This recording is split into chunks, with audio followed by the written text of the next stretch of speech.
ગુજરાતના ગ્રામીણ વિકાસની કરોડરજ્જુ સમાન મનરેગા યોજના હાલ પોતે જ માંદી પડી હોય તેવું લાગી રહ્યું છે। રાજ્યભરમાં લાખો શ્રમિકો અને કર્મચારીઓ છેલ્લા 5 થી 6 મહિનાથી પોતાના હકના વેતન માટે સરકાર સામે મીટ માંડીને બેઠા છે।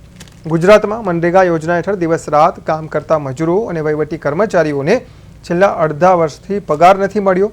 ખાસ કરીને ગીર સોમનાથના ऊना और गीर गढ़ड़ा पंथक में स्थिति अत्यंत दयनीय जोवा मळी रही है। ऑल गुजरात मनरेगा कर्मचारी यूनियन प्रमुख राकेश कुमारे सरकारनी वहीवटी प्रक्रिया और फंड मैनेजमेंट पर आकरा प्रहारों कर्या। तेमणे कह्युं कि नियमित कामगीरी छतां वेतन अटकावी राखवामां आवे छे अने आ श्रमिकोना अधिकारोनुं हनन छे। पगार न मळवाने कारणे अनेक परिवारो देवाना डूंगर नीचे दबाई रह्या छे।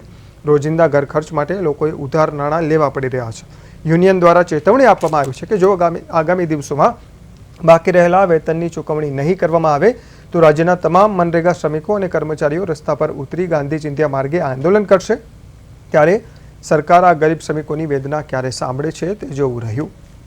आपने जणाववानुं कि छेल्ला 5 मासथी अमारा मनरेगाना कर्मचारीओना पगार थया नथी। छेल्ला ऑक्टोबर मासथी आज दिन सुधी अमारा कर्मचारीओना पगार थया नथी। त्यारे ते कर्मचारीओनी हालत एटली कफोड़ी बनी गई है कि एमना घर गुजरान चलाववा माटे पण एमने बहु मुश्केली पड़ी रही है।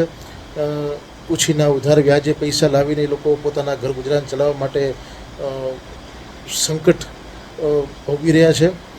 त्यारे अमे आ बाबतने लईने माननीय हाईकोर्ट में पण गया छीए। तेम छतां पण तेनुं कोई निराकरण न आवता अमे माननीय कमिश्नर साहेब श्री कचेरीए अधिक कमिश्नर साहेब श्री ने पण